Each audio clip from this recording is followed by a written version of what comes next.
I saw that in DC, the 911 operators are what?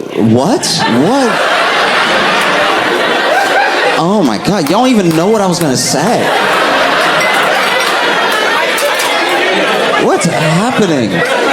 Oh my God! Trust me, this is gonna go somewhere good. Just let me do the show. Oh my God. For a split second, I was like, are y'all gonna come up here? Like, this feels like the last thing Chris Rock saw before it's just the 22 of you just, Wow. Okay. All right. Well, 911. Or they're basically starting a program where 911 operators are going to get $800 if they go to all of their shifts, right? If they don't call out, if they don't miss a shift. And I didn't know that this was that much of a problem, right? Because when you think about it, 911 is a pretty hard job to call out of.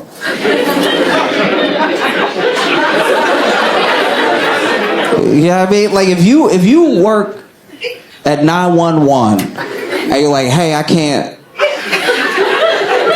come in today, and they're like, why?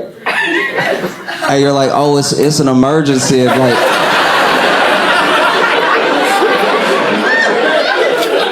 oh, tell me about it. Tell me where. No, it's personal.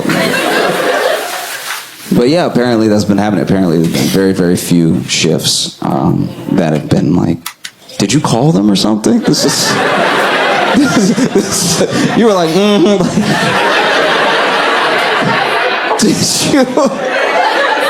did something happen to you personally? Or? It's just a frustration I have with the city. Like, oh, okay.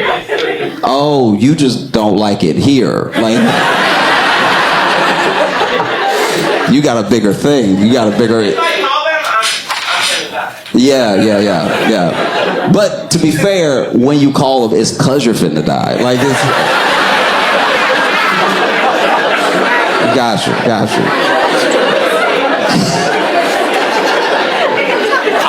This is my thing. It's like, it's got to be hard to a certain degree. I try to give people a little bit of grace because it's got to be hard to, like, take those calls, you know? Because whenever I get an emergency call as a friend, I don't handle it well. You know what I mean? Like when my friend calls me as if I'm 911, calls me as like, oh my God, I need you to come pick me up. I need your help. I'm always immediately like, why'd your stupid ass go over there to begin with? Like they're clearly still in the emergency. And I'm like, see, that's why I told your dumb ass not to go over there. Because you love hanging out with them. They make you feel cool and everything. But now that somebody got popped, now you want help. So now I'm supposed to come over and get shot so I can prove I'm really your friend. Because notice you didn't call him. You called me, all right?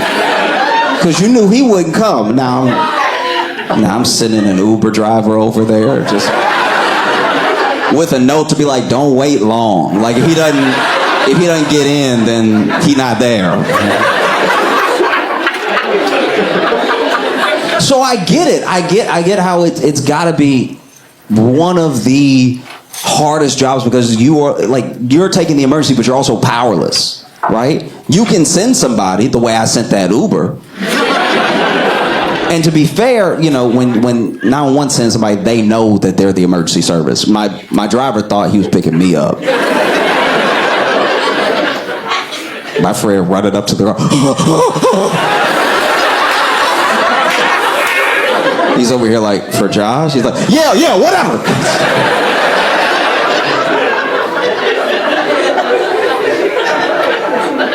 You know? So it's like you're in a tough spot because you are genuinely powerless to what's happening. And you must hear just the worst stories.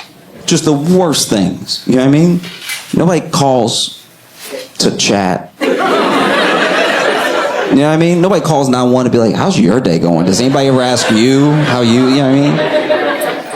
I I will say that, okay, I'm digressing for a second, but it does make me mad. As much as we are surveilled, why when you call 911, they don't know it's you? Do you know what I mean? Like, I get so mad. Like, I've only had to call 911 a couple times in my whole life, and then they were like, 911, what's your emergency? Like, what? What are you talking about? What is my emergency? Who am I? And they're like, where are you? I called from a home phone. I called from a hard line. People don't even have those anymore. You don't know exactly where I am right now? It's like, no, we actually can't trace the call. Oh, okay. You want to come find? I'm going to kill the president. Can you find me now? Like, that's...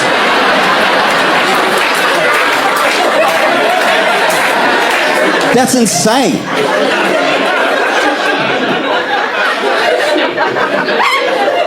We can't tell where you are right now. We don't know. What? You know my whole browser history, and you don't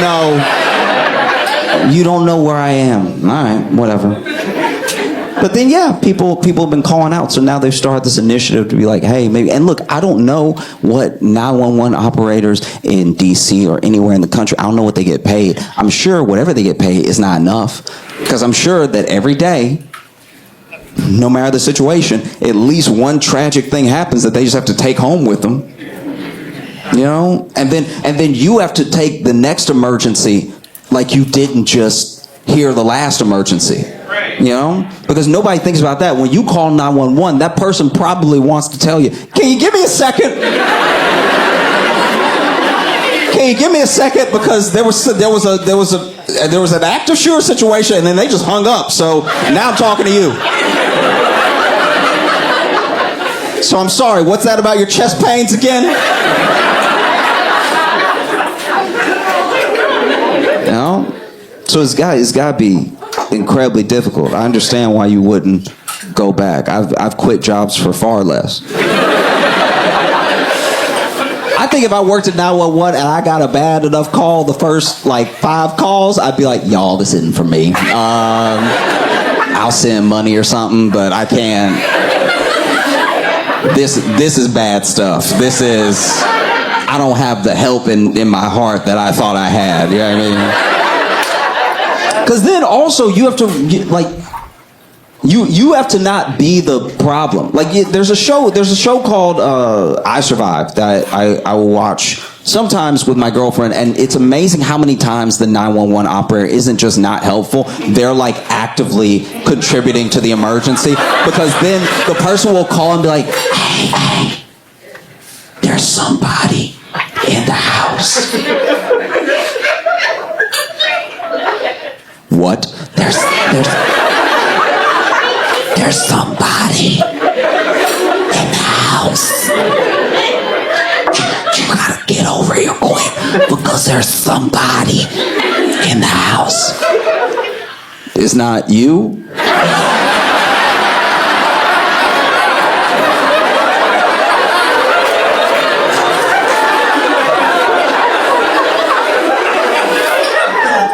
Somebody plus me.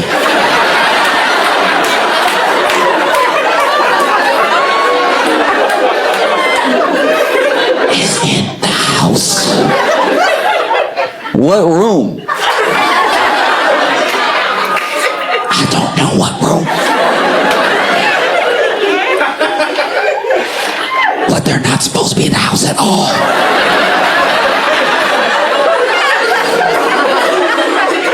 Speak up, I can't hear you.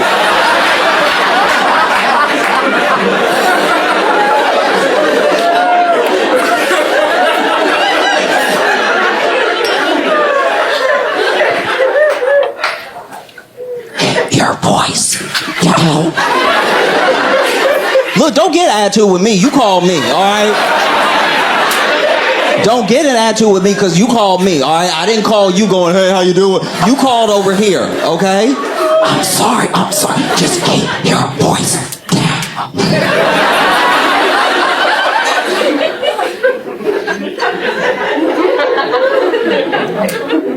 So it must be hard.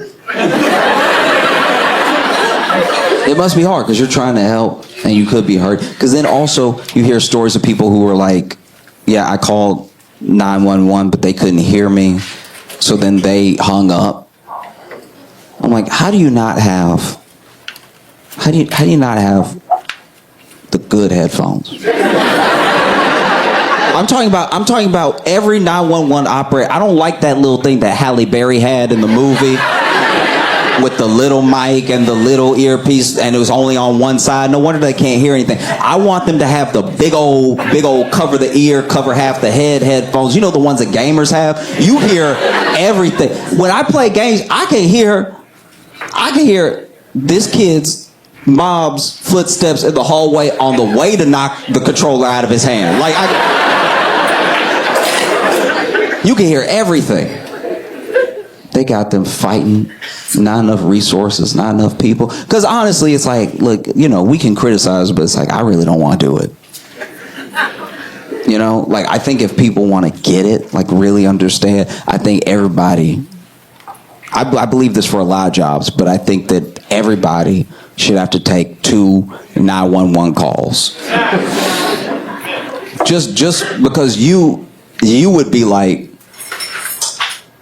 all right, so I let both mine die. That's my bad. I didn't know how to handle it. I panicked. I just started crying while they were talking, so I didn't take in any information or anything. That's my bad. I won't criticize as much anymore. You know, $800 for all of your shifts, just because you still get paid, and then an $800 bonus if you make it to all the shifts. I don't know. I think that maybe let's try it. Let's see. You know what I mean? I feel like, you know, I heard, okay, I did not know this person, but I heard a story one time from a friend when I lived in Chicago, who his cousin worked at 911, and then he called out, which I didn't even know they were allowed to do back then. I thought you had to like really go in every day, or they would give you a total. They'd be like, hey, listen, this is how bad the day was without you. So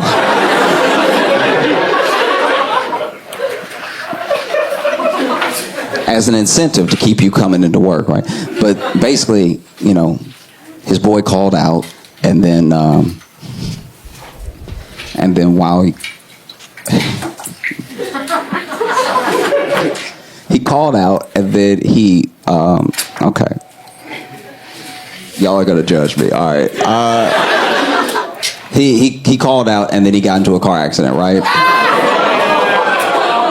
And so he wasn't driving, his friend was driving, and it was just like, it was a fender bender, but it was like a bad one. And so then he went ahead and called just in case. And then when he called, apparently, they were like, 911, what's your emergency? And he was like, nigga, it's me.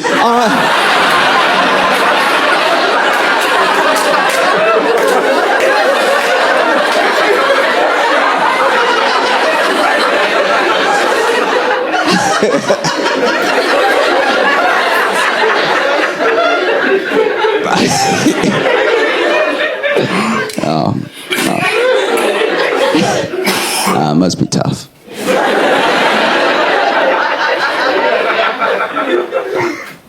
In Chicago, there's a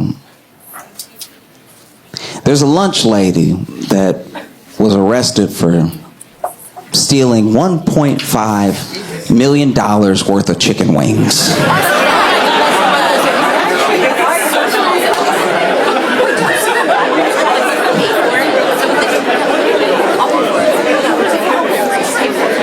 As soon as I read the headline, I was like, I have questions. How many is 1.5 million chicken wings? Because are we talking like the price of specials? You know what I mean? Because like if those are 50-cent wings, we're talking about millions of wings. No? Or these like the more expensive wings, like the nice wings that got some real girth to them. You know what I mean? Maybe they're $1 each, you know. $1.5 million worth of chicken wings.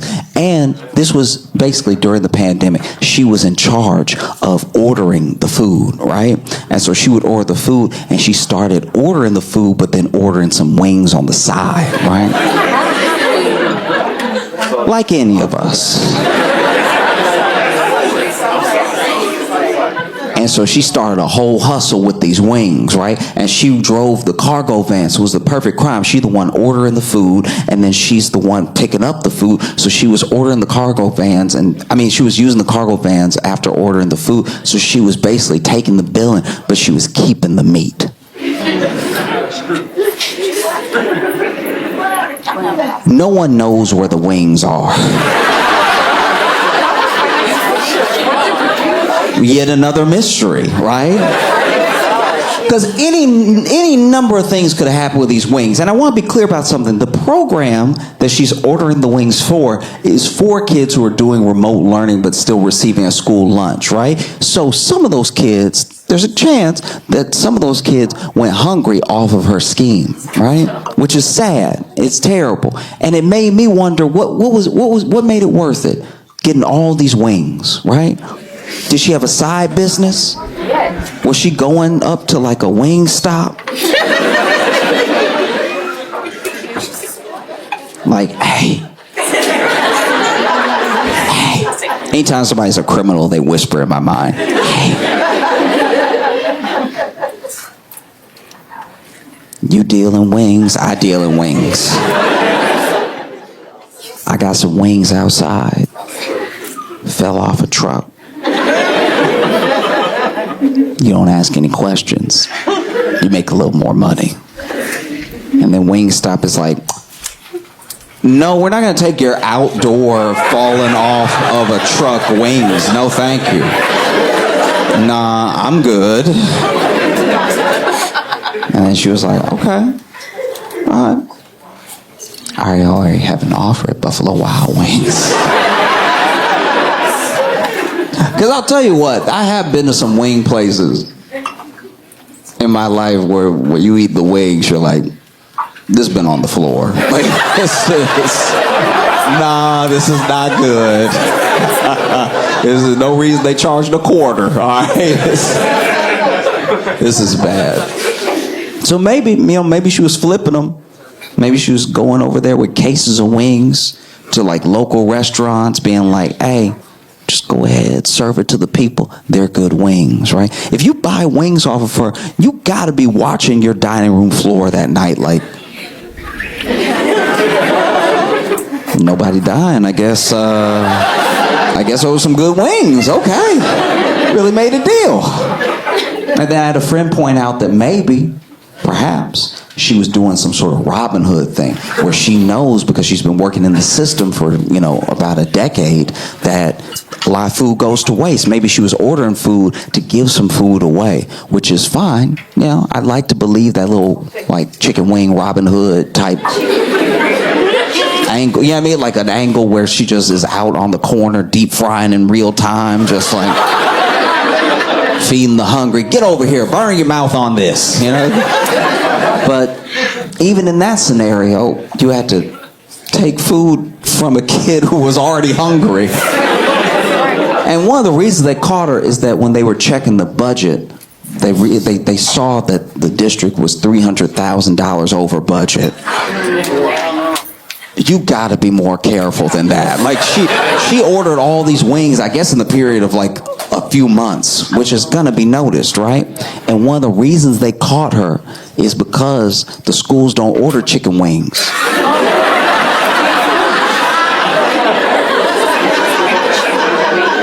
Kind of almost feels like entrapment. It was even an option. Like I wonder when they saw the order if they were like, chicken wings? Okay, we'll do our best. But they don't do chicken wings at school lunches because of the bones. Yeah, because you have dumb kids that'll eat them. Like, I don't know. I'm not saying I'm brilliant, but I always knew not to eat a bone. I don't know why we coddling these children. Go ahead and, let the kids have some real flavor in their lives. We can't have flavor because this one kid gonna try to eat the whole thing. Oh, it's annoying, but it is crazy because when you think about it, if she had just stuck to like chicken nuggets, she'd be running an enterprise right now. Because I'd like to believe, just me personally, that she was like a chicken wing kingpin. At 7 figures, you're doing something with those wings. You know what I mean? I'd like to think that, you know, she be showing up to the drop and everything. Looks like The Wire, but it's for chicken wings. She shows up with the wings. They don't show up with the money, you know? And she's like, oh, you don't have the money? Okay. Grab them. And then 2, like, you know, 2 goons run up and grab the dude. And he's like, wait, I can pay. I swear I can pay. And then they make him put his arm in like a chicken wing. You know what I mean?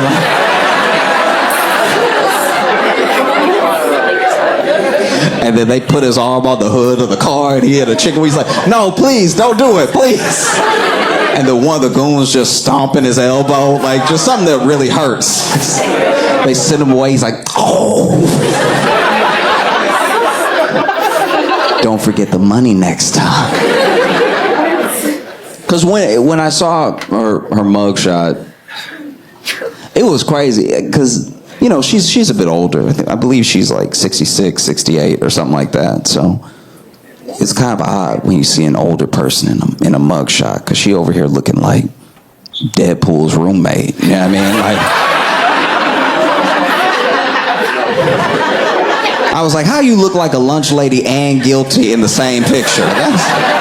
You could tell she had served some lunches too, just from the picture. The picture had a little sass to it, just a little like.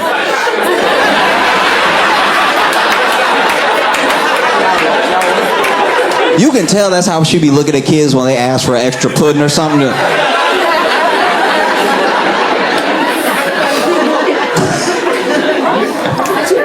Oh, that's tough though. They gave that woman 9 years. Oh, that's amazing. Right? 9 years.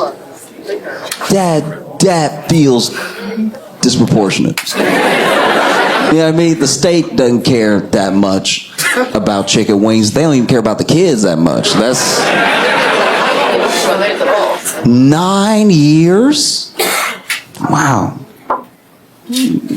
People on Wall Street don't do a day. Like, that's 9 years. You know, I think that's too much.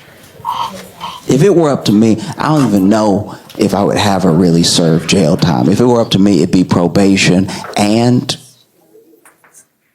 she has to eat $1.5 million worth of chickens.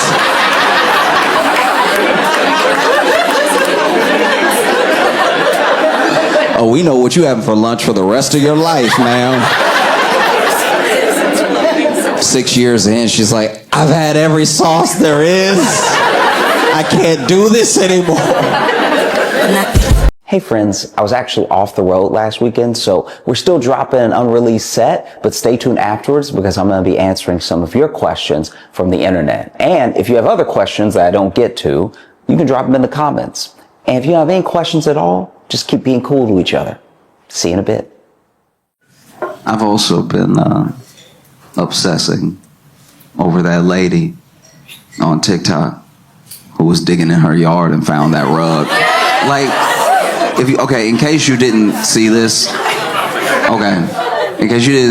there's a woman that was on TikTok, right? And this will be important later, but she's white, all right? And basically, she was making TikToks for like her fans and her friends and stuff. And in one of her TikToks, she, she comes onto the TikTok and she's like, y'all, I think my house is haunted. Okay? And then she starts giving her reason, and she does a little tour of her office where all these things are moved that aren't supposed to be moved. She's like, I'm the only one that comes in here, and this is here, and it's usually up here, and then this is moved over here. And then when I opened my laptop, the laptop was like cracked from the inside. Like it just, and you could see it. It was like corrupt. Like it looked like ink had been spilled. It was so shattered on the inside, right? And she was like, I don't know. I think I have a ghost. And in my head, I'm watching this, and I'm just sort of pulling from life experience. I'm just kind of like, you ain't ever been robbed before? Like,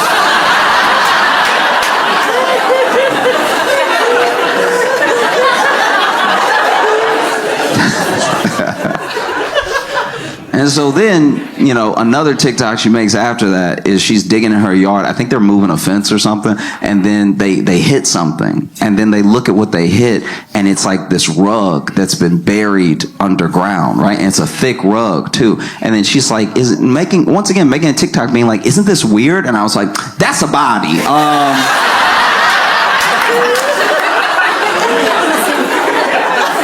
That's clearly a body, okay? And then this is the thing. When it comes to every person has different speeds that they operate at, right? You catch them on one day, they might react to you a certain way, another day a certain way. But some people do have like defaults, right? So one thing that's happened in the last like 4 years especially is that anytime a white woman's talking, we jump to Karen pretty quick, right? Like, there's Karens out there, but then sometimes someone will just have a menu and be like, does this one have gluten? And we're like, Karen! Like, that's... It's appropriate when it's appropriate, it's not appropriate when it's not appropriate, right? But for everything, there is its opposite, okay? And I think that for us, we do need to start talking about the complete opposite, because we all know this person. We all know the white woman who doesn't want to make a big deal out of anything. We've all met this person. She could literally be on fire. And she's like, y'all, I'm just warm. Like, no. You are in danger, Bethany. Let us help you.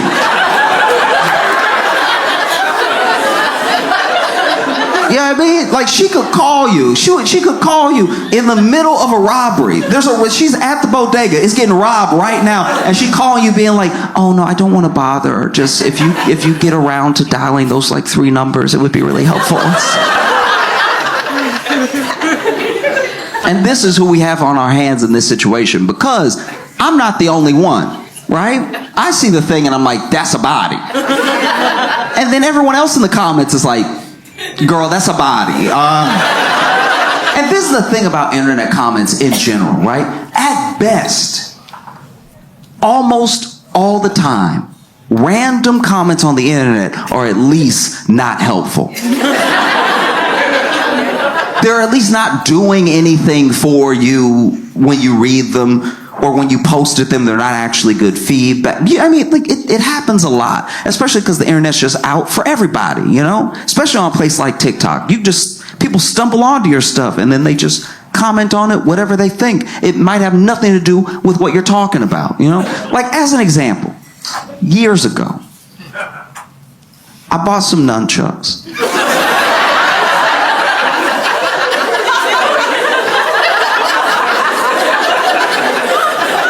And I was watching a tutorial on how to nunchuck. And the dude's tutorial was good. He wasn't hitting himself at all. He knew exactly what he was doing, right? But then I went down to the comments to see if it was as helpful to other people as it was to me. And none of the comments had anything to do with nunchuck. The top comment was like, support the troops. And it's like, sure, but how did you get that from this? So for all of her comments to be like, girl, that's a body, I think you should listen. Yeah? She made another TikTok where she was like, another really weird thing that happened was that my stepson was like going to bed and he went to plug in his phone, and when he woke up in the morning, instead of the phone being on 100%, it was on 3%. And you know how ghosts can suck up energy? I'm like, no, we're past this. It's a body. And once again, she was doing that white woman thing, trying to not make a big deal, because, guys, I don't think it's a body. She says, I don't think that it's a body. I'm like, you think it's a ghost? It being a body helps your thing too.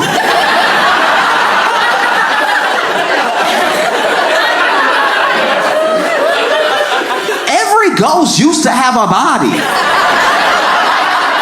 Why are you acting like we're the dumb ones?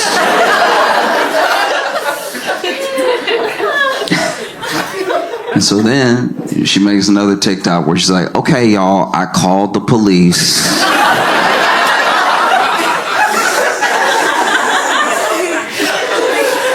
it's funny because she describes like calling the police and stuff. And when she called the police and told them the situation, I was digging in my yard and I was trying to move this fence. I hit the rug, whatever, and the rug's very thick. We can't just, because that's the other thing. She can't just pull it up.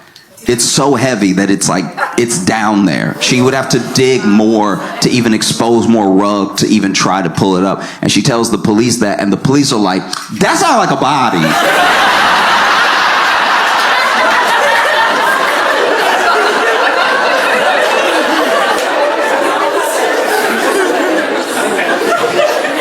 And so the police come out, right? And I am not a cop. I don't know how police work actually works. I don't know what procedure is or anything. All I know is what I saw in the video, because she was also making a TikTok out of the police coming and checking out the hole. And the police, when they got there, I don't know what exactly they were doing, but they were doing that thing where, you know, like when they have their hands in their vest?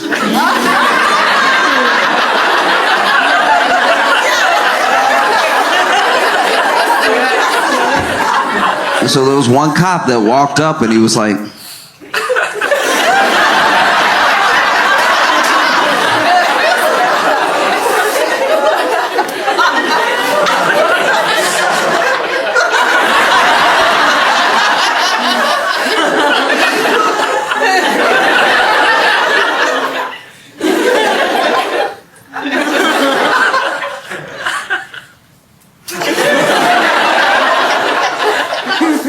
that might be a body. So police look it over, because cops came twice, right?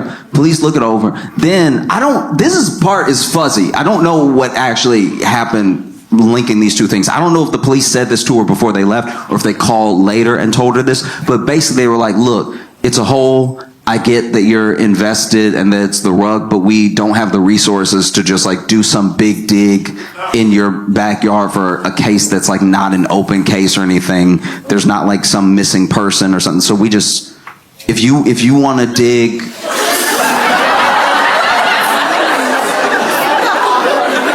if you want to dig and then call us if you find something, you can, but like, we're not gonna. And I mean, look, in this case, it was just the rug. It's not like a foot was hanging out or something, you know what I mean? And so then that was sort of that. And so she makes another TikTok where she talks to people and she's like, hey, listen, I know that y'all are all invested. I know that this is weird, but I don't have the money to just dig up my whole backyard just to try to find out what this is, because in the case that it's nothing, I dug up my whole backyard and then I have to pay to, because it was also like going in the direction of her fire pit too, which means she would have had to pull up all that stuff. So she was like, I don't know where this sort of leaves us, right? And she makes another TikTok not too long after that, because what has happened through social is that we're all talking. We're all talking, we're all, like, listening's a strong word, but we're all talking. All right? But you gain the interest, and you can intrigue people from all over the world, right? And so as people are getting more and more invested in this thing, she makes another TikTok a little while later where basically someone was watching her last TikTok about how, yeah, she didn't have the money to just dig up her whole yard and everything. And so then they messaged her and they were like, hey, I own a construction company. I'll dig.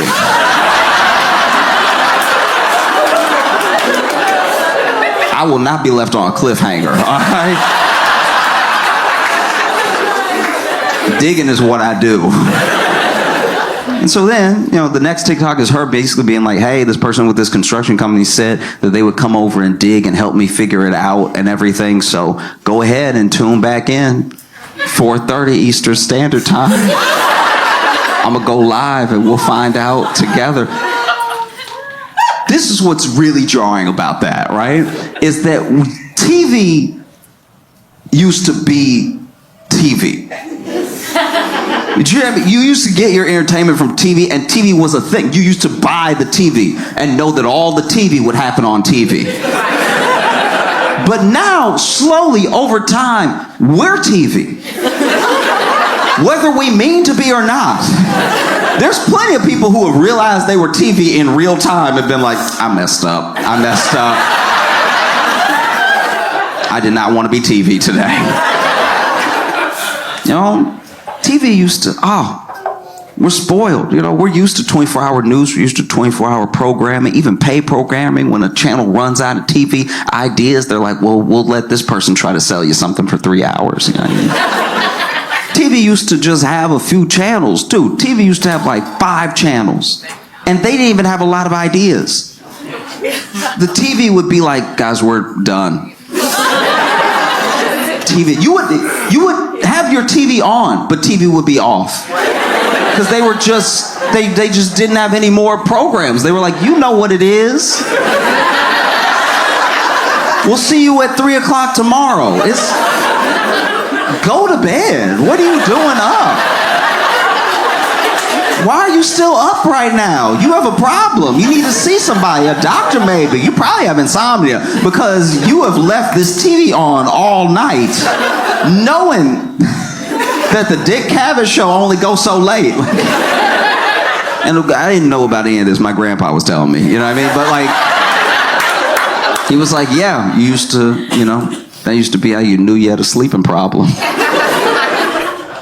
And now, you know, she's opened herself up to the fact that like this incident has made her TV.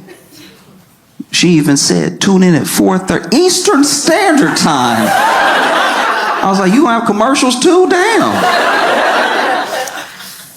And then soon after that, she makes another TikTok where she's like, okay, all right. So I got a call, you know, construction company calls, but I got another call from homicide. And a part of me was like, duh, it's a body.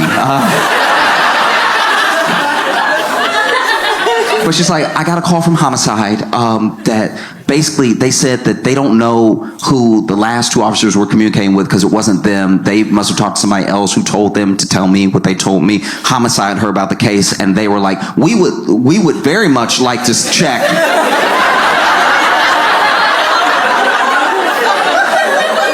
That's like our whole job, to check if that's a body. And so we're gonna come tomorrow, and they basically tell her, they're like, hey, if we find something, this will turn your house upside down. Are you prepared for that? And she was like, yeah, I want to get to the bottom of this thing. It's been like on my mind, and you know, we're not just curious. It's like this could potentially be terrifying, you know. And so they're like, okay. And if we don't find anything, then you're free to let the construction company dig and just see, like, get to the bottom of what maybe is dinosaur bones. Who knows, right? So the next day comes, and she says in the TikTok, she's like, look, so still tune in at 4:30 Eastern Standard Time, but I don't know what you're going to be watching. So sure enough, homicide comes. They bring the detectives. They also bring the cadaver dogs, right? And both cadaver dogs signal at the spot in the rug, right? And they even did in different ways, because I don't really know. I don't know much about cadaver dogs. All I know is that the first dog, he seemed a bit junior. Do you know what I mean? That first dog was just a little too happy-go-lucky. You know what I mean? Like he really showed up and was like, oh, what a beautiful day. It's wonderful just be in a yard and be able to run around, stretch your legs, and hang out with your friends and stuff. Oh!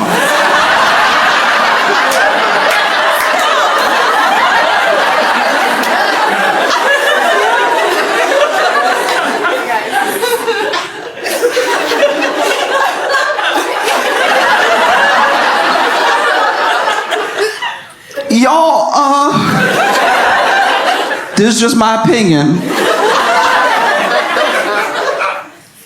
I think that's a body.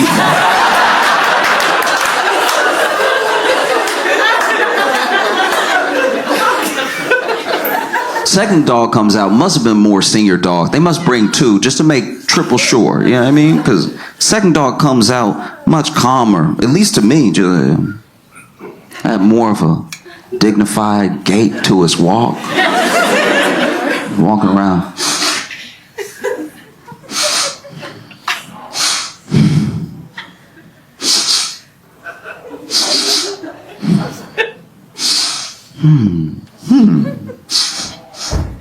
Yep, that's a body. Ooh, y'all, come get me. That's a body.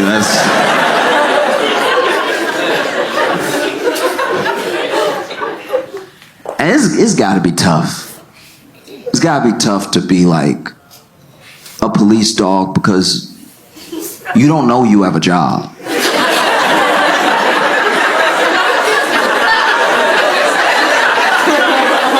Think about a police dog, just a dog. They think they're chilling. They think their life is normal. They only have like wild reactions once in a while, you know? Like I wonder what it would be like to take a police dog to like just the dog park. Have him converse with other dogs and stuff. Running around. That house dog is like, hey, how you doing? Looking good, you know. I love a pup in uniform. Oh, this? Oh, yeah. I wear it all the time. That was, you know, you come to this park often. Oh, yeah, every day.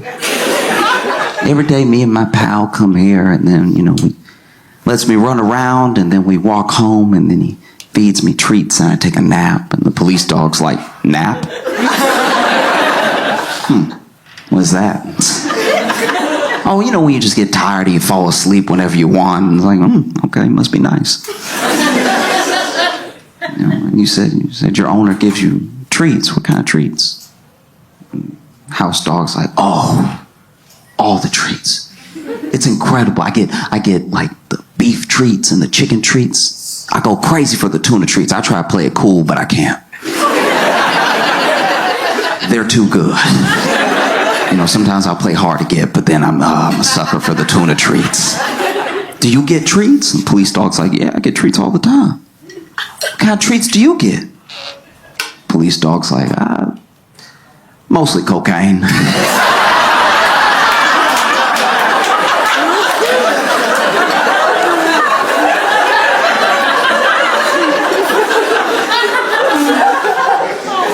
You know, because I'm one of the dogs that they have sniff for the cocaine, and so I'm running all in the house checking for the cocaine. I usually get there first, and so you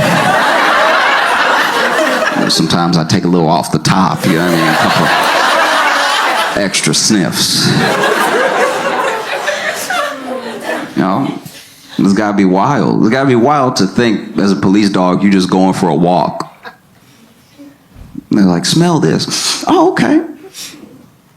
See what else smells like this out here. And you're like, oh, all right. And you just on nice stride, you know, running with your pal, and then out of nowhere you're like, something over here smells like, oh my gosh, that's a body.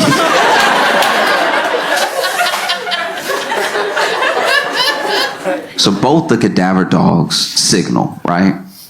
And when they signal, you know, she's like, oh my gosh, like, you know, she's really taking it back. And I think that's also the first time that this becomes like real, because I think, you know, I can't say what was going on in her head, but I can imagine that like at the time you're just kind of going through the motions and having your own little true crime thing. But then when there's really something there and it becomes real, like, oh, this is terrible. This is terrifying. And then the police even come over and they're like, hey, you might want to stop recording.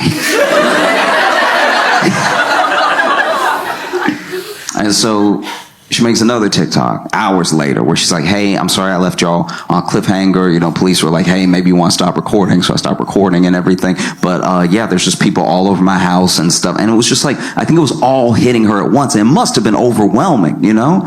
And she's even saying to the camera, she's like, and the police, you know, they appreciate the fact that I'm the one that called them and stuff like that. So it's not like they're looking at me or anything. I was like, nope. Call a lawyer. Call a lawyer. Call a lawyer. Call a lawyer. Call a lawyer. Call a lawyer now. Put the phone down and call a lawyer. Don't talk to me. Call a lawyer. I'm not a lawyer. Stop talking to me. Call a lawyer.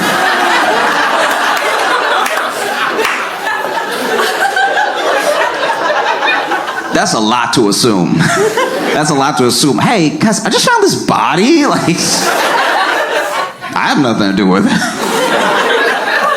You know? And it's got to be tough. Like, I really did try to put myself in her shoes. You know, it's got to be horrific to find something like that, what it might be, all that stuff. I think about what what any of us might do. You know what I mean? Maybe not make a TikTok about it, but like what any of us might do. Like I think about what I would do. I'm a homeowner. I'm digging, I'm moving my fence, you know, and then hit this rug. A rug, by the way, that had a tree planted on top of it. I think about what I would do, right? As Josh, and even more importantly, maybe as like a black dude in America. I'm not gonna lie, I think I'd be like, yeah.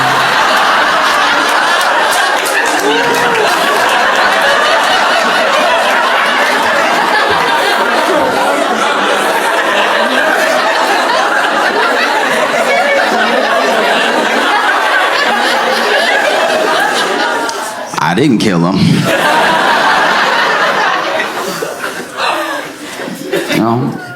So then they like properly excavate and they do a whole dig, and it turns out it's not a body.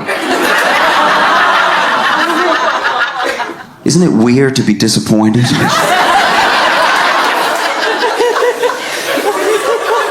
Isn't it kind of weird to be disappointed that somebody is not dead? It's not a body at all. It was a rug that had a tree planted over it that was buried, which, I'm not gonna lie, is way weirder. That's so much more jarring now.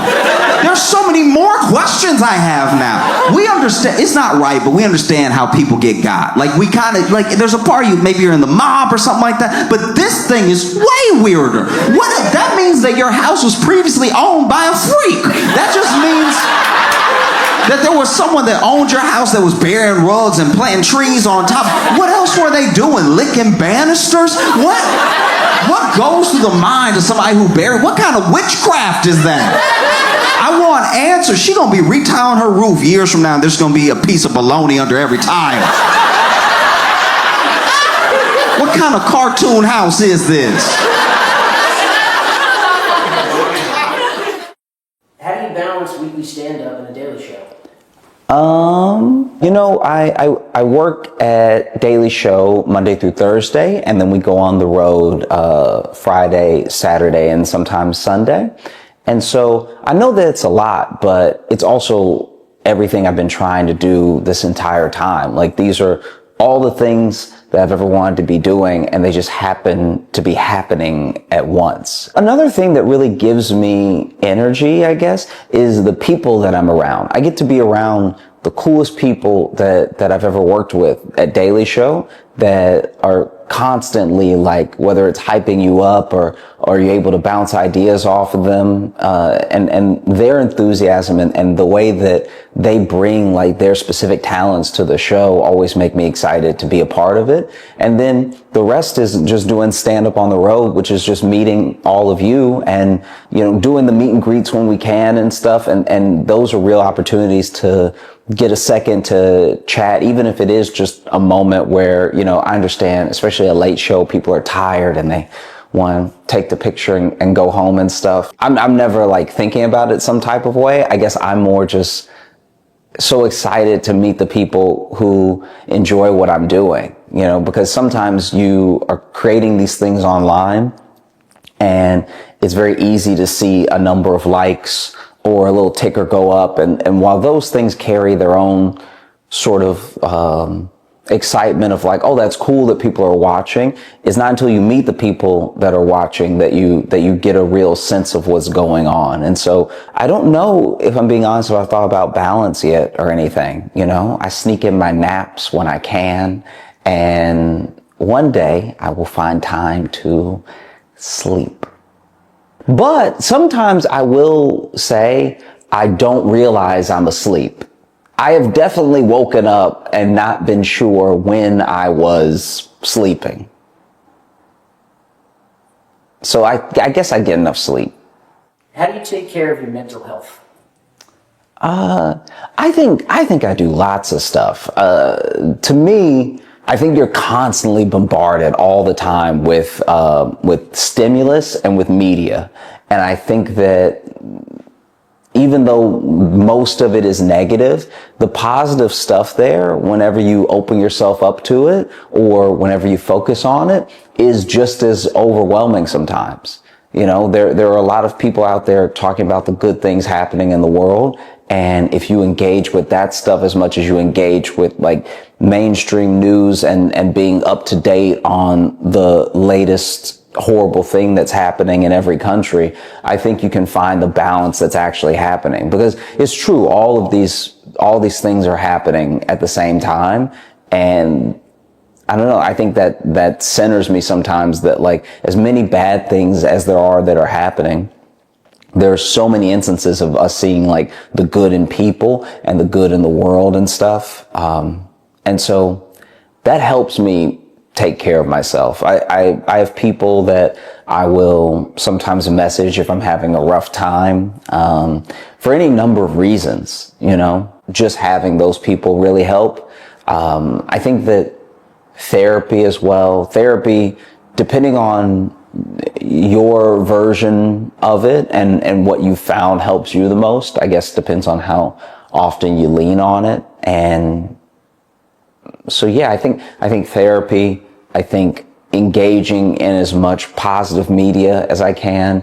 And I think, looking up specifically for news stories where something good is happening help me take care of myself.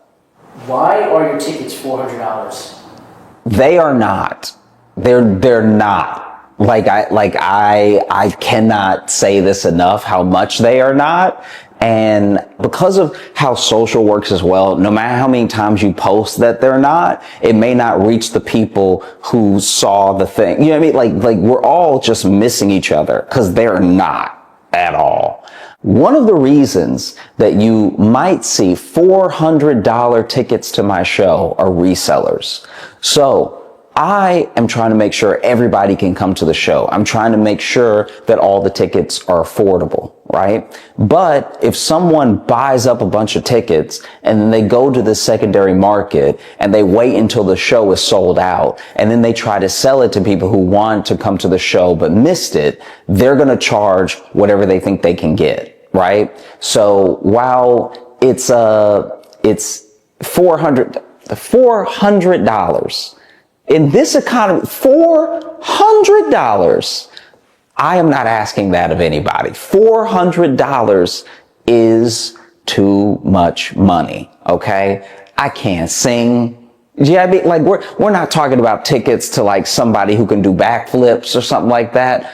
Resellers are charging these astronomical prices, which is why I tell people to join my email list. If you join my email list, I will let you know when I add shows. I'll also let you know when shows are happening. You'll also get access to pre-sale in some of the markets because we try to email everyone out. There's a whole thing that I'm learning about how like venue have pre-sale tickets and days, and everybody has a certain amount of tickets that they're allowed and stuff like that. But as soon as we can go to you with the ticket, we try to go straight to you. So that way the email is coming from me and then you can get the ticket at its intended price, and we completely cut resellers out of it. Sometimes I even lose words for how best to describe how bad of a thing this reselling is, because it cheats you out of money and it cheats a lot of people out of an experience, you know? Because let's just, for the sake of argument, say the reseller buys my ticket and they're charging $2,000. And then people are like, Josh, love you, nice little quips, nice little witty jokes online, but $2,000, no. Now, somebody who was willing to pay the like $35, $45 that I was charging for the show doesn't get to come. And then this reseller is blocking people from having a good time at the show, you know? So my tickets are not $400. If you see that, you know, not only don't you buy it, but also feel free to warn other people, hey, this thing is not real, you know? So hopefully I've spoken about it well. Hopefully. Where is your hour-long Netflix special? It doesn't exist, but I think maybe it could one day. We'll see. The reason I do stand-up is to connect with the people that I'm doing stand-up for, and that's been happening through social, through YouTube, through like live performance as well. So I feel like the connection is there, and it's getting stronger, and it's growing. And so I don't concern myself as much with like, oh, when are we going to get this thing, or can we get this person on the phone or something? Because to me, all things happen as they're supposed to in the right time. And so if there is a day that comes that I have an hour-long Netflix special, then the day that comes will be the day that it comes out. Until then, I'm having a great time posting and writing as much as I can, and just sort of putting that stuff out there. Can you go deeper into your writing / performing process? Yeah, so I guess I don't know. I could talk about it all day. So I'll try to give like some bullet points. I think when you're writing about anything, in my experience, I think taking the things that you find funny about them and the things that you find interesting about them and believing in them are going to be ways that you connect people to the thing it is that you're talking about. Not everything is interesting, and maybe everything can't be made interesting by a specific person. But I think if there's any like gold that you actually find in something, someone else will connect with that. I think the missing connective tissue sometimes is belief in the thing that you're talking about, and it's in a full understanding of what you're trying to say. And so whenever I'm writing anything, I'm trying to make sure that I'm fully distilling the idea down enough that if you don't know me, and if you don't know what I'm like, and if you've maybe even never watched stand-up before, you'll still get what I'm trying to say. And I think that is one of the main things I look for in what I'm talking about and how long I want to talk about it. And then I think that sort of all of life informs other pieces of it. So if I may be talking about one thing that has nothing to do with any of the other topics I bring up in my mind while well, let me see, now I'm rambling. Hold on. If you choose a topic to talk about, right, it may seem incredibly isolated. It may seem like one of its kind, but because of how long humans have been around and because we have cyclical behavior, it's not. So no matter what the thing is, there's something like it that has happened before, even if it's only in spirit. And so I think that as soon as you pick something to talk about, you can find things that are similar to that thing, that maybe someone might not understand thing A that you're talking about, but they've experienced thing B. And if thing B is a universal enough experience and you link it back to A, then I think that you can in turn at least give people the option of seeing what you're trying to say. And that's just one way to do it. I think that the other way is like take the thing that is your topic that's most important to you and breaking it down on every level. At some point with those layers, people will start to see what you mean. Whether or not they agree is like completely up to them. And luckily for stand-up, you don't really need anyone to agree with you. You just need them to be enjoying what you're saying and find it funny. Some things that we find funny are because of agreement, and some things that we find funny is because of the absurdity of it and how much we disagree. And so I think that in those ways, you don't really need to have the way a lawyer does an iron tight argument. You more just need to have all of your points built out and know exactly what you're trying to convey. And then that will be the link between you and the people that you're sharing with.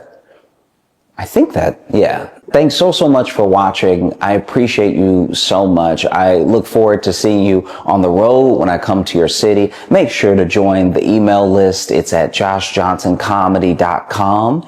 And I look forward to making more videos for you in the future. You know, I really love what I'm doing right now, and you're part of why I love it so much. Yeah. Till next week. So when I swing my legs, are you getting that? No. Oh, you're not? Okay. That would be my undoing, because they are nowhere near. And it's like, it's hard to take a man seriously when they're swinging like this, because it's a natural thing. Like if they were on the ground, they would be planted enough that it wouldn't be a big deal. But because they're so free, because my knees are really off the edge, there is a dangle that's not only a bit dainty, it's a bit whimsical too. It's not the right vibe to try to be. The shoes are also Velcro too, so that. Yeah, okay.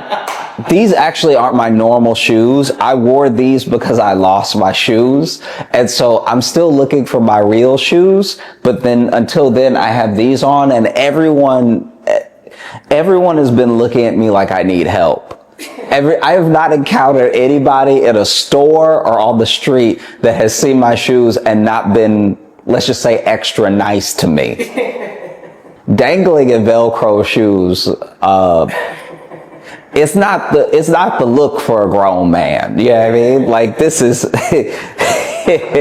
when I tell you I'm positive that this is like a walking ick. Yeah, like this is bad. So I was also not happy about it, because I literally asked my girlfriend, "Hey, do you know where my shoes are?"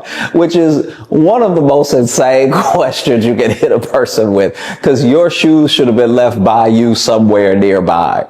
But I did not know where my shoes were, and I haven't worn these in maybe a year. I don't even know where they came from.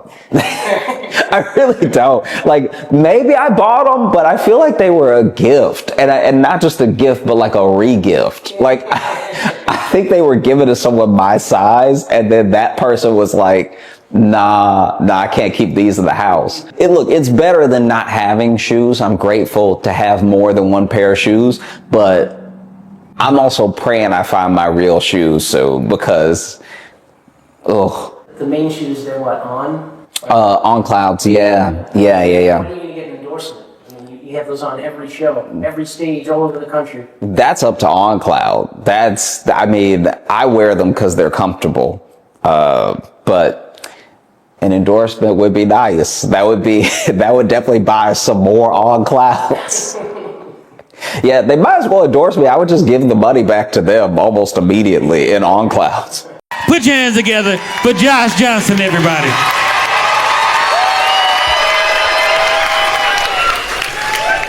Like, I've been traveling a lot, and in traveling, it's hard when you're an adult to look at things that you experienced when you were a kid and not recontextualize them when you get more information. When you're a little kid, the world is face value. Everything that's happening is happening because I guess it's supposed to, or because that's what people do, or everything's very simple when you're a little kid, and then you get older and you see different things, and you look back, and you're like, wow, that's what was going on when I thought things were just normal, And I've been experiencing that a lot with around America with the dollar stores. There are three types of dollar stores. There is Family Dollar, Dollar Tree, and Dollar General. Now, an honorable mention does go out to the 99-cent store. The 99-cent store I want to discuss first, because the 99-cent store is completely unhinged. First of all, they don't have inventory at the 99-cent store. They have what they have, and you either found it or you didn't. You know that you found it or you didn't because what they showcase outside the 99-cent store doesn't make any sense at all. It's just up to the discretion of that franchise owner. The 99-cent store, the store will be here, right? And then they'll just put 2 shower curtains and then 16 potted plants out front.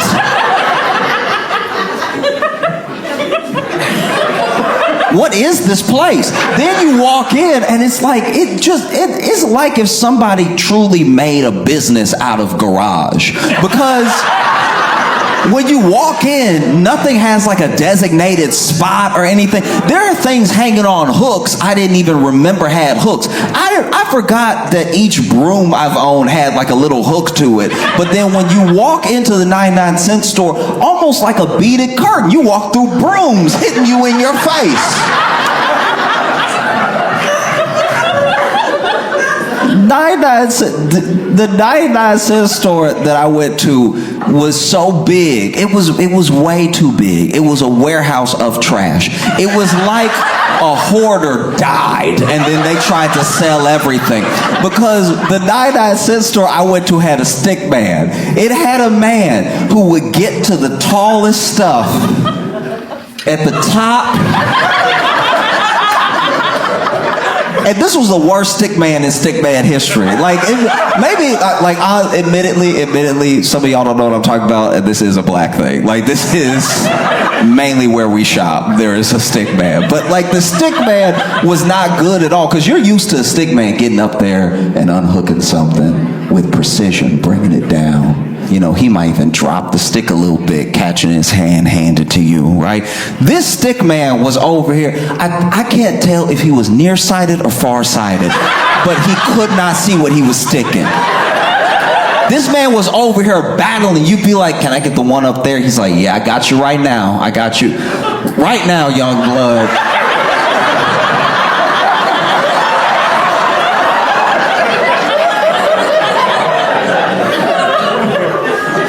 Then it falls on the ground. He pick it up, dust it off.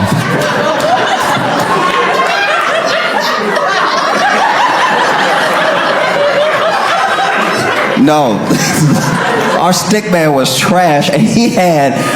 Okay, look.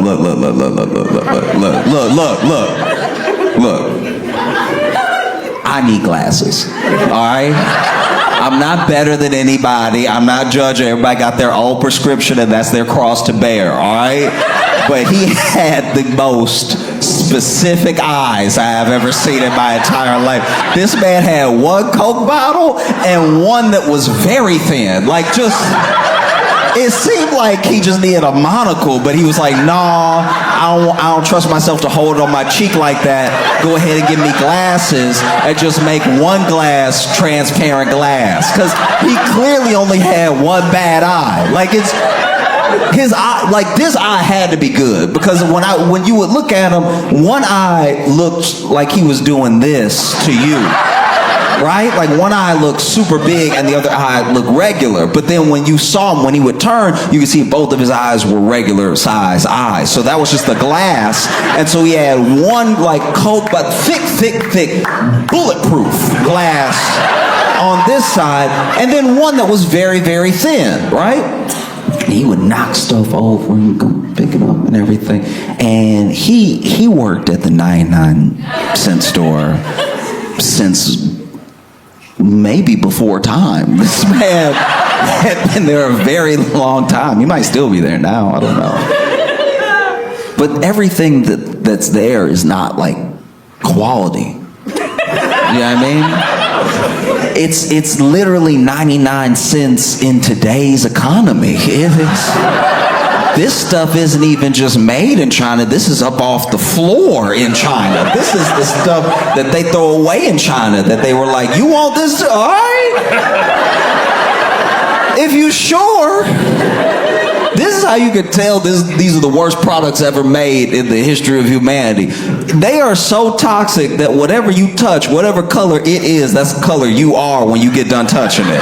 If you touch a green broom, you will pull back a Shrek hand, all right? I had a green broom and a blue dustpan because they were sold separately, you know?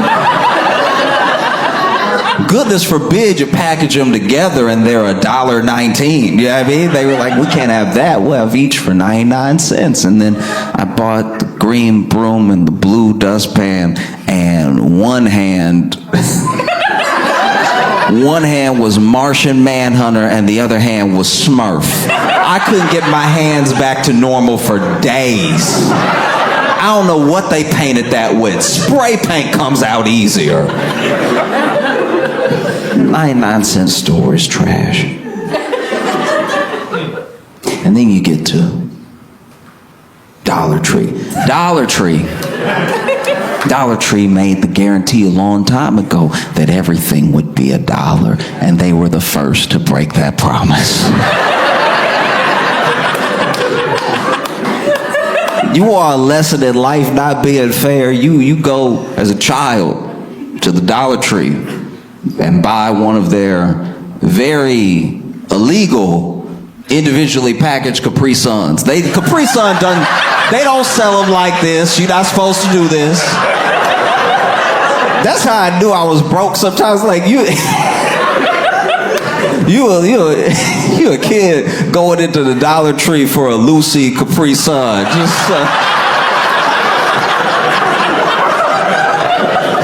It's terrible, but like, and they don't put them on the shelf. You gotta know if you know, and so you go up there. You like, all right.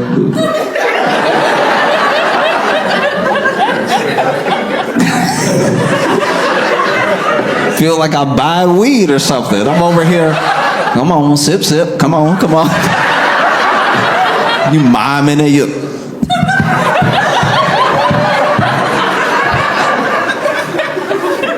One time I bought a loose Capri Sun, and the man up in Dollar Tree tried to charge me for the straw. I was like, you are the devil. You are. Oh, I rebuke you. That's crazy. You gonna sell? That's how I can tell you a demon. You gonna sell me the straw separately? What am I supposed to do with this? Suck it with a safety pin? This is crazy. That's insane. This man over here sliding the Capri Sun to me, and I'm looking at him. Straw, man, come on.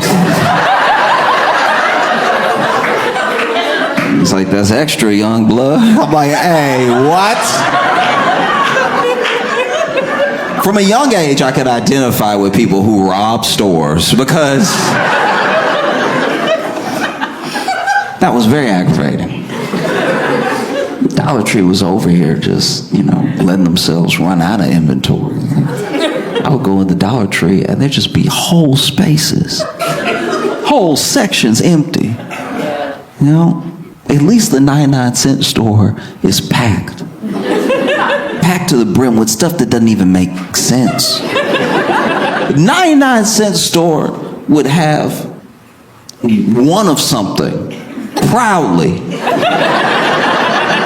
They'd have one of something and the price tag. There was one time I went to a 99-cent store, I saw one bra. That's crazy.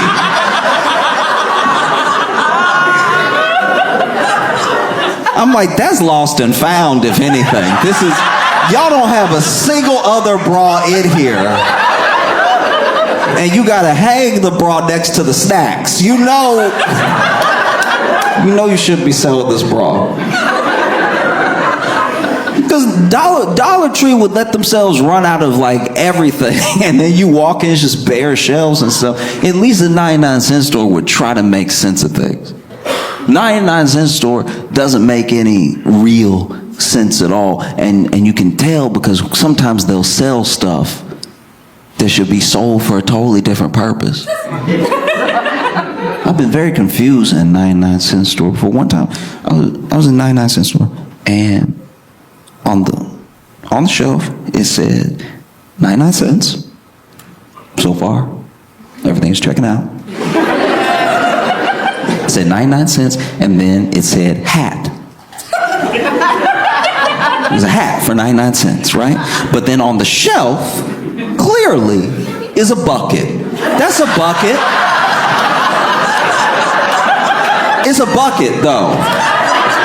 Like it is, like I'm not crazy. That's a bucket. You can make it a hat if you want, if you believe, but that's a bucket. All you gotta do is flip this over on its bottom and put bucket, and we don't have any problems. But hat is crazy. And then when I'm checking out, I bought a broom, I bought a dustpan, and then he's like, and one hat? And I was like, you don't believe that though. There's no way you believe that. Because it's not a hat, it's a bucket. And I want to be clear, it's not even a bucket hat. It is a bucket. A bucket.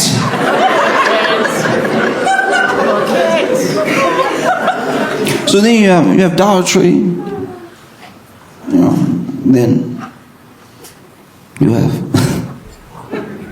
Family Dollar. Family Dollar, I've talked about this before. Family Dollar really helped me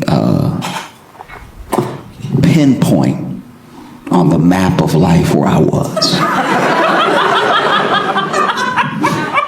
There's a quote, I'm going to get it wrong, but there's a quote by, I think it was Nikola Tesla, that said that man's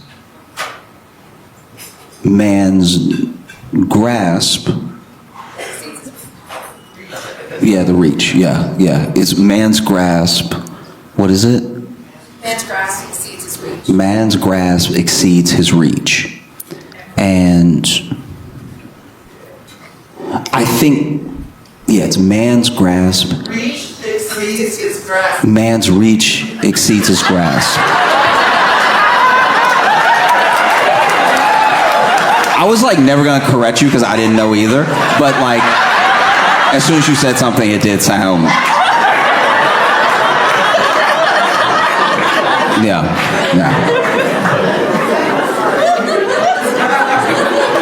I didn't know either.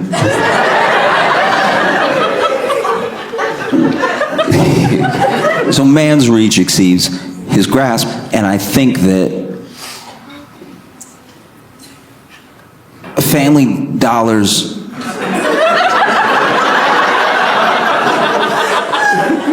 inventory exceeds its means, because every year of my life, Family Dollar has been trying harder and harder to be a grocery store. Every time I go up in Family Dollar, they add one more item that they should not have at Family Dollar. I remember the day I went in Family Dollar and saw milk, and I was like, no, we not built for this. A lot of people are gonna get sick, okay? I'm a kid, but I'm still trying to tell adults how to run their business. I was like, y'all don't even have the fridge space for this milk. Come on now.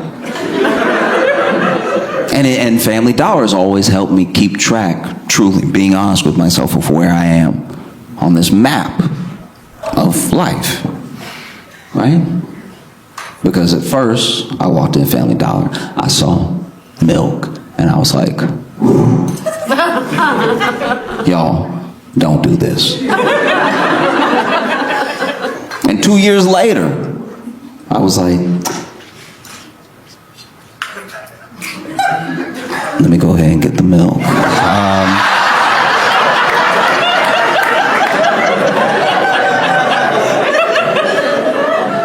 3%, you say? I've never heard of 3% before. That is interesting. I've never had 3% in my life.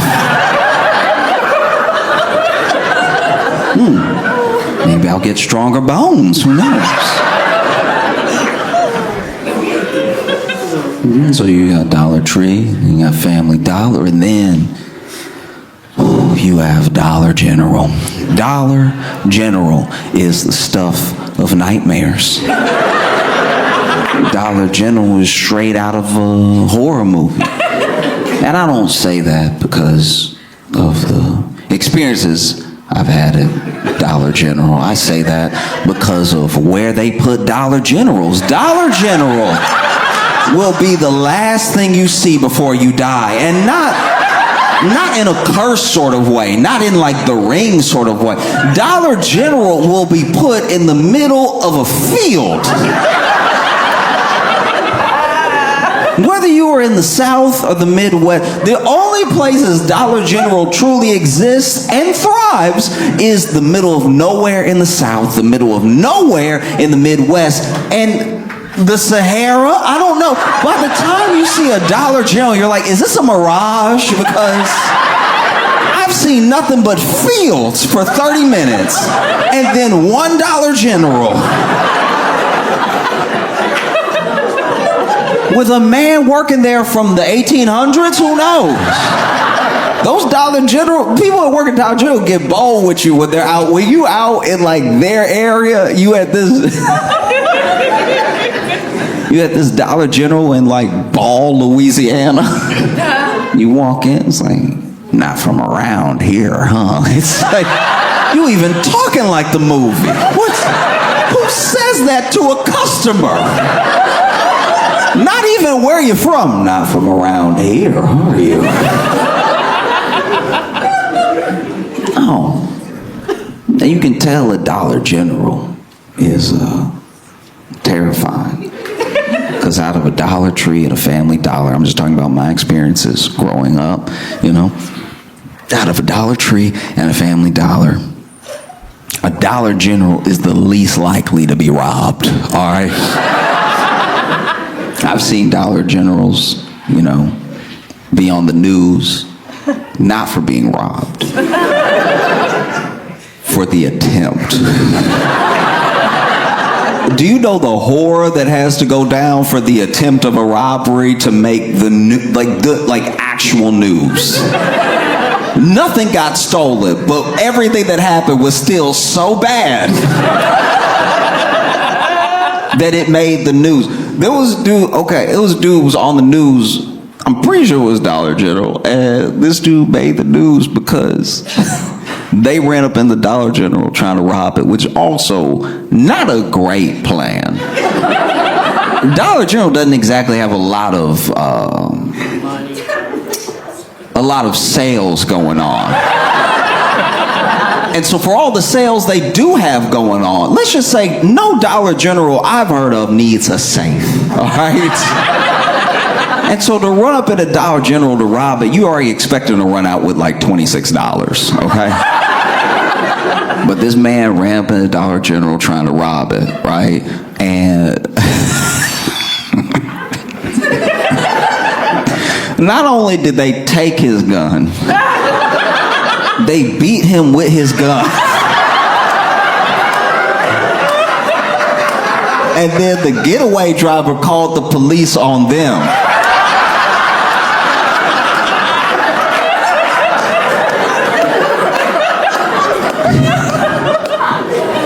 Curious how that went, because when you run up in a place to rob it, you at least have what one would hope is the element of surprise. You would hope a place doesn't get robbed so often that they are ready like Neo from the Matrix to snatch the gun out of your hand as soon as you walk in. I'm sure people going in to rob a place have like a rob and walk or like a gun-toting bravado maybe. But imagine being robbed so often that you're like, no, when they come back. Because this is the thing that blows my mind, is that we're in the South, and this dude ran up in a Dollar General to rob it, and they didn't shoot him. The South loves guns. We love guns. And we, like a fever dream, wish we could shoot someone. And then here is someone running in with a gun to do evil. Someone that the law would say, shoot. And the employees at the Dollar General were like, actually, I really prefer hands.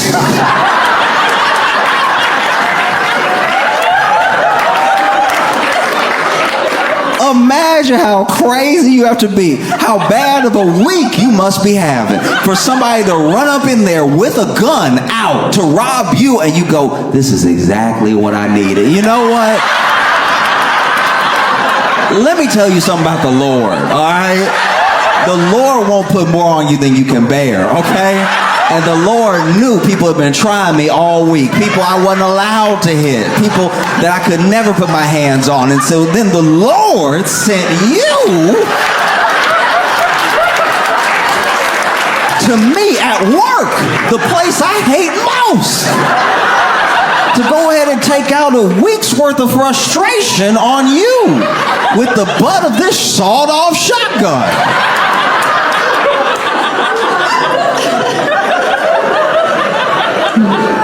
imagine you run into a Dollar General to rob it, gun already out. Hey, everybody freeze, whatever he said. And then the employees turn and he's like, open the register. And they're just smiling. You don't know what happens next. Maybe a blackout. Maybe you watch them take the gun out of your hands because you weren't expecting that. And then you see the butt of the gun coming back real slow.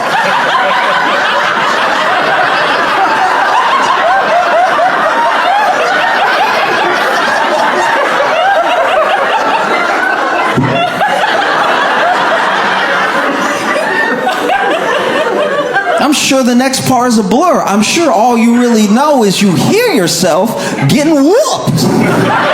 It's almost like an out-of-body experience. You forget, was this my gun the whole time? It's not acting like my gun.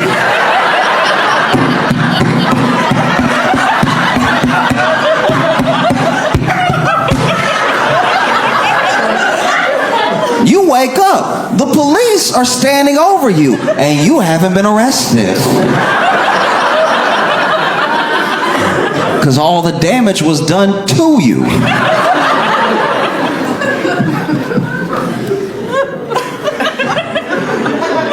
Oh, Dollar General is insane.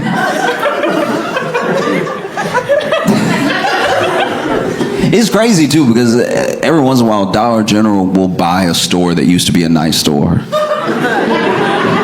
Like it used to be like a dope store. Like truly, it used to be like crazy. Like I remember there was a place I went with my grandma and I don't even remember the name. That's how like little I was where it was just a memory of being with her holding my hand and us walking into this place. And you know how when you're little things are bigger? So I'm sure if I went there now it would look like the size of a regular department store. But she took me to this place and it was huge. In my head it was so big, right? And she bought some socks, she bought some other stuff and everything, and then we left. And I remember when I would ride with her, because you know, I would go with my grandma during the summers or after school. My mom would drop me off at my grandma's because she would still be working and stuff. And so when I'd run errands with my grandma, we'd pass that place over and over. I'd always want to go back inside because I had such a fun memory of like, there were so many toys and it's just huge, right? And it had closed. And so my grandma would remind me every time that it had closed, right? And then eventually it became like a dollar store, like a chain dollar store. And I remember it being like, man, that place was cool. And now they sell 3% milk.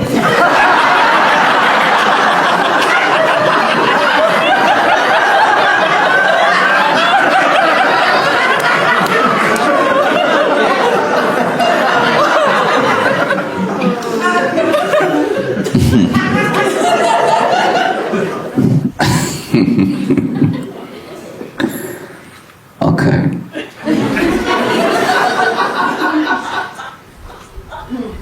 Is it? I'm trying to figure out how to put this. I told my friends like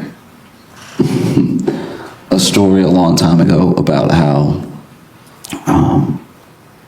my friend met this woman online, right? And this was back when meeting people online was still like not quite done. It was still new to do that. And the woman that he met wanted to meet up one night, which is exciting because this is why you do it.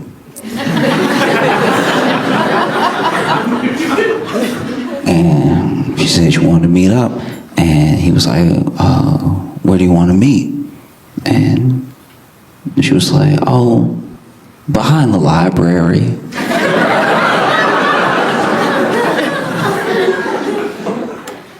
Which should have been a clue. Said she wanted to meet behind the library, and he was like, oh, okay.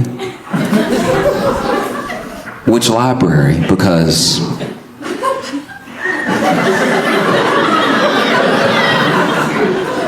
so she told him which branch. And then they met up, and it just took him too long to realize he was being robbed. You know what I mean? Like, it's just... Like, even when he showed up and it was two dudes, he was like, but where's Sarah? It's like,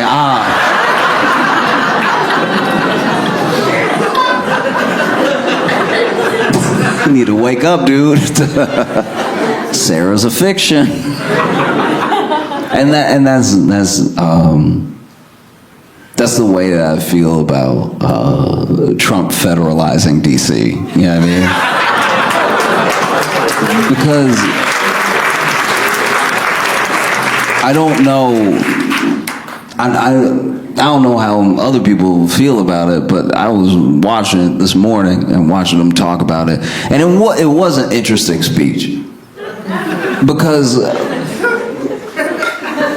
you would have thought he would have stayed on crime the whole time, but he definitely diverted a few times. Like there was one point where I really don't like. I'm not even joking right now. I genuinely don't understand what he was trying to say, because there was one point where he was talking about how like trans people fight or something, and it just started to feel like the kind of conversation you have with someone who is 2,000 years old. Like it just...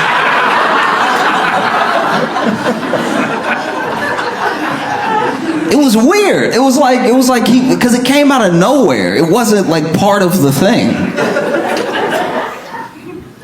And then people, are obviously like worried, terrified, confused and everything. Because there are people who are like, he can't do that. That's not legal.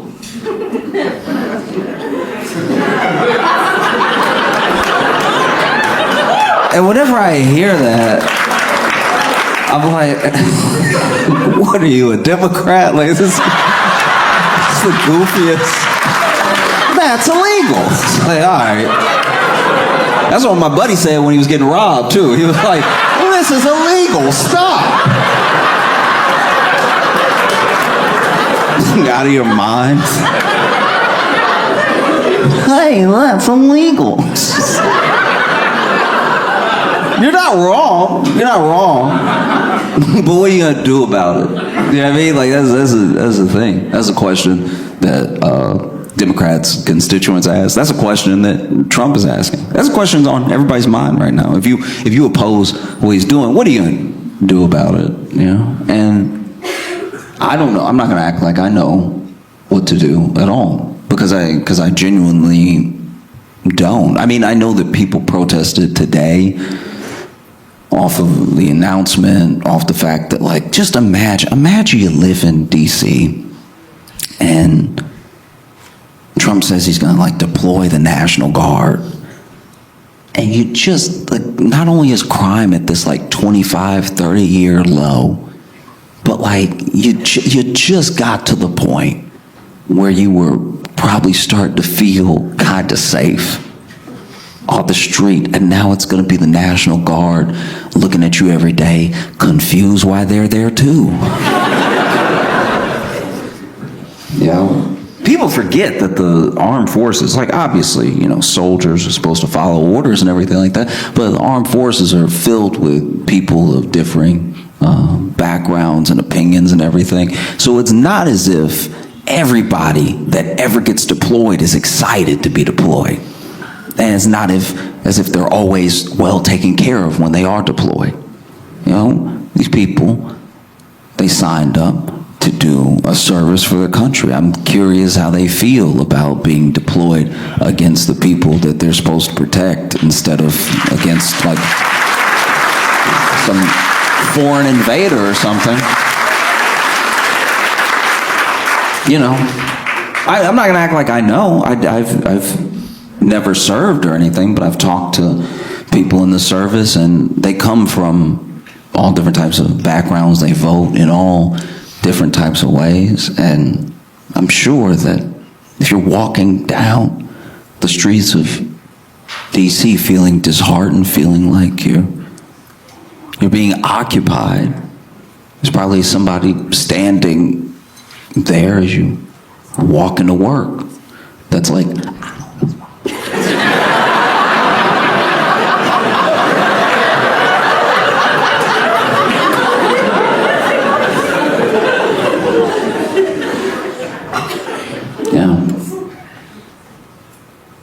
know, because it's been on my mind all day, and trying to figure out how to not just like talk about it, but say something more than just like, I think that might be bad. Like, I think that we're having a moment a lot like my friend had, where it's like you just have to be very aware of what's happening, because to not be aware doesn't mean the thing will go away, you know? Like, we don't want to be behind a library going, "Where's Sarah?"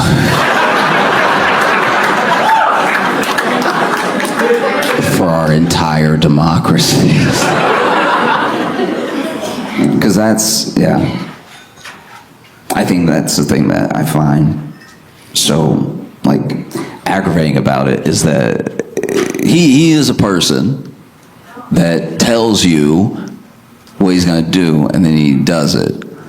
And then there are people who supposedly like him that are positive he's not going to do the thing they said he was going to do. They're like, no, he won't do that though. And it's like, then why would he say it? He's trolling. Like, he's just like, all right, but what if he's not? No, he wouldn't do the thing he said he'd do. Who does that?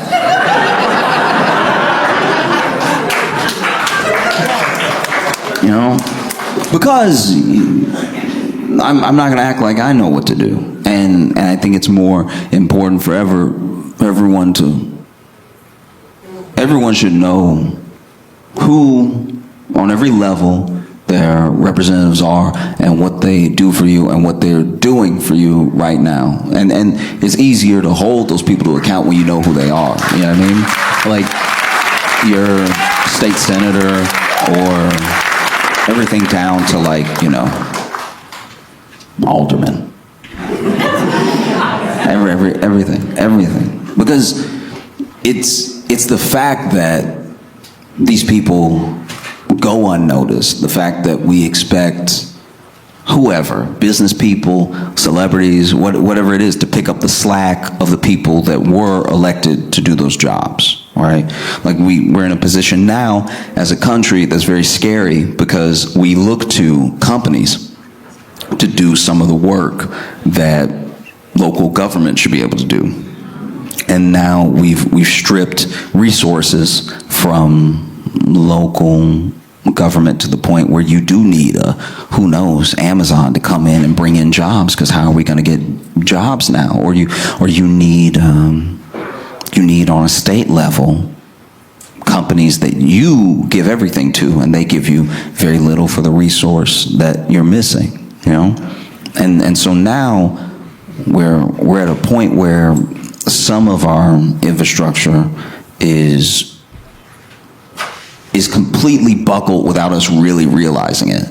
You know, there's been such an influx of money into the economy because of AI, and because of the gamble and the race to be number one in AI that all these companies are making. There's been such a rush to build and fill these data centers that money is flowing in a way that, you know, the effect of the tariffs isn't fully being felt. The economy and the like 5 top businesses in the S&P 500 are now carrying most of the weight of the S&P 500. Like, we're at a point that's close to tipping, and it's very important for the people to be held accountable. They're actually accountable.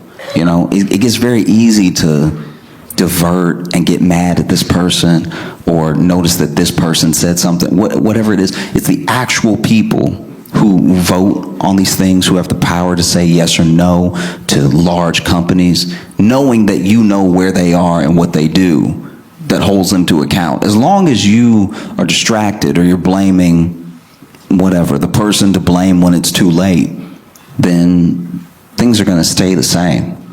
You know, representatives, to me, work a lot like when you're out with your friends, and let's say you're like young too, maybe you're like 21, out at a bar or a club for the first time, You don't have any experience with this stuff. You're just the 4 or 5 of you guys all together, buddies in college, going out to like a bar or a club for the first time. You don't really know. You don't have any swag yet. You don't have a ton of confidence. All you know is you see 4 or 5 beautiful ladies across the room. And so you think to yourselves, oh, well, what should we do? One of us should say hello. We should say hello, you know, and then maybe they'll want to come over here, or maybe we can go over there. But it should just be one. If it's all 5 of us, that's just you have enough wherewithal to know that all 5 of you approaching at the same time maybe isn't the move. 5 horny men approaching all together. Ooh, doesn't come off well. You know what I mean? If all 5 of you are... it's not going to go fantastic. You know that. So you decide, I'm going to send, we'll send a representative. One of us, the best of us, to make us look good. We'll send them over there. He'll charm everybody, and then we'll walk over and reap the benefits of his hard work. Or maybe he'll be so charming that he'll invite them over to our table, and then we can order drinks for us and them. But we'll know that we sent him, he did a good job, and then he'll come back to us. And so your friends, they start campaigning. They start campaigning with promises, you know.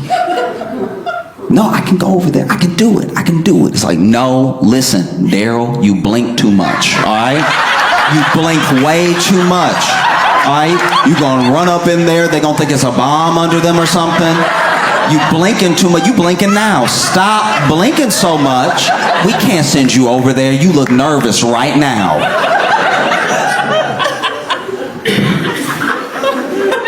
And so then the group nominates Mark. Mark has at least had a girlfriend. He knows how to talk to women. He's had a girlfriend, he has sisters, and a mom. He knows what to do. Let's get Mark over there.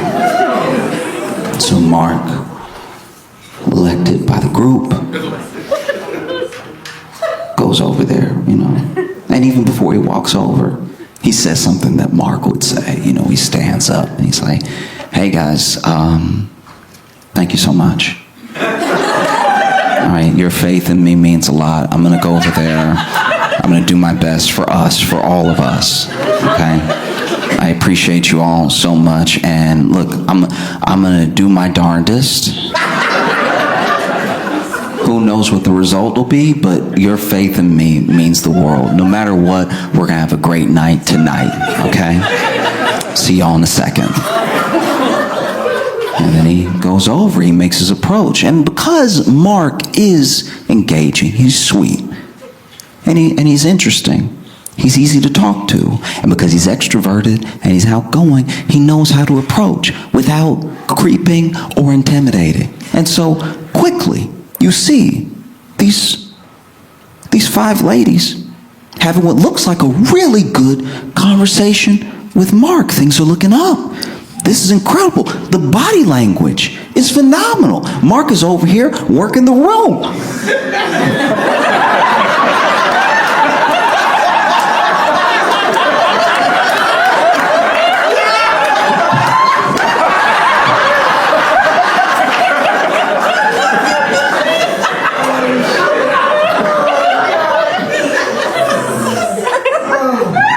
And then Mark makes that motion and he points at y'all. Y'all weren't ready. You didn't know. Everyone was about to look over here. And so Mark points over at you and you're like,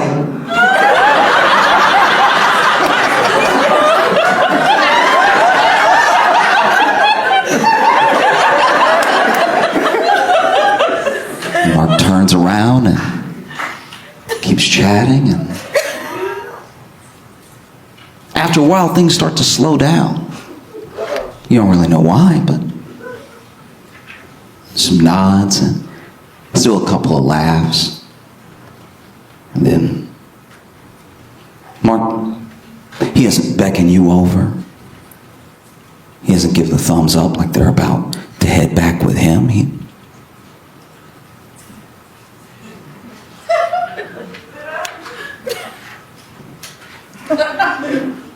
And he comes back. He sits down. And your dumbest friend is like, how'd it go?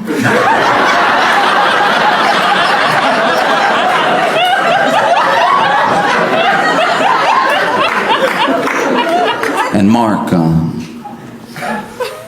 says, well, fellas, they all have husbands.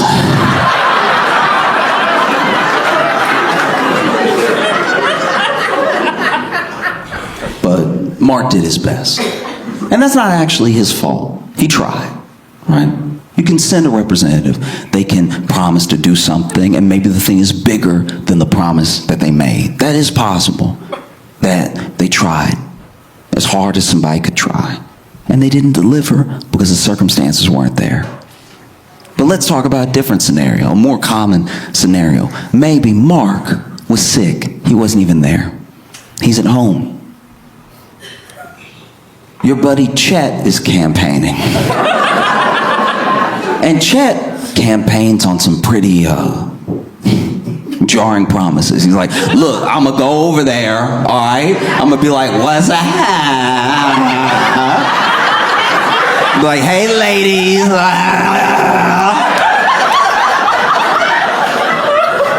You know, that'll get their attention real quick because I'm going to pop up right in. I'm not even going to just like stroll up. I'm gonna walk up and then I'm going to clear those last two steps real fast, really get in their face. Bow, right? Like that. What's up, lady?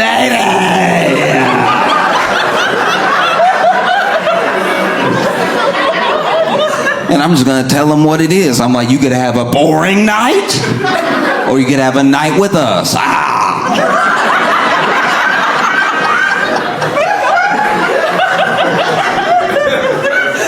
And look, Chet is the loudest. He's the loudest. He's the most adamant with the supposedly strongest campaign. And so you elect him. He unfortunately becomes your representative. And you see him off, and he doesn't give a speech like Mark did. He gives a speech like, all right. Next time you see me, I'm gonna be smelling like perfume. All right.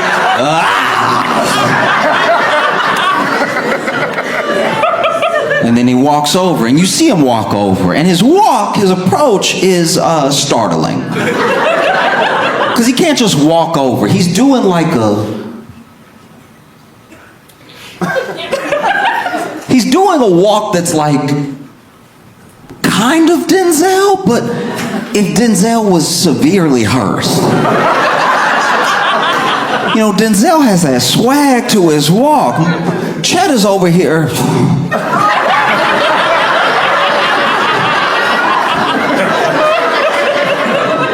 And then he does what he said he was going to do. He walks up, and you can't really hear him, but you can see the body language.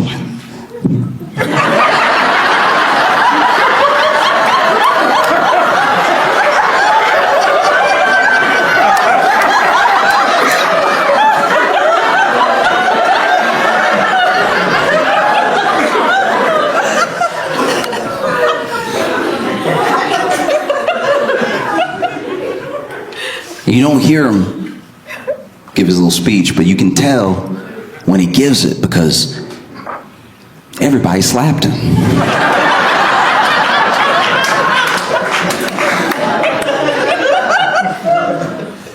And then he walks back over.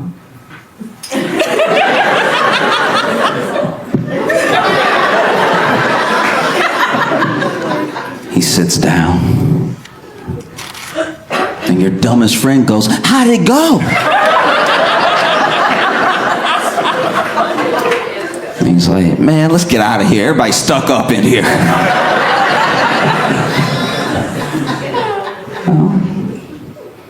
And it does feel like that's where we are.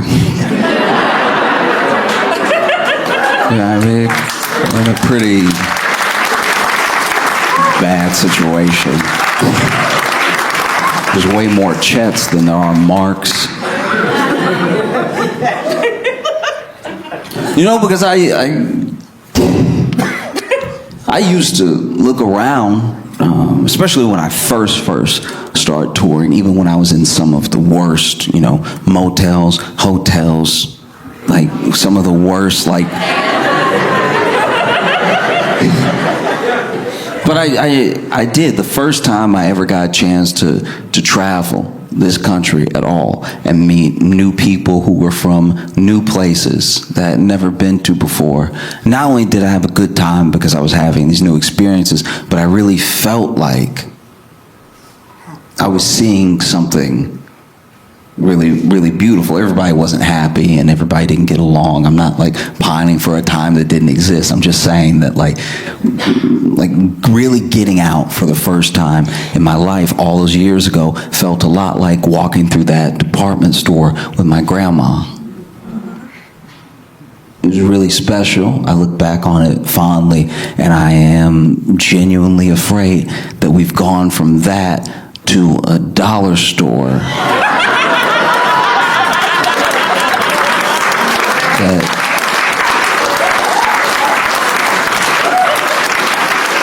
that sells 3% milk.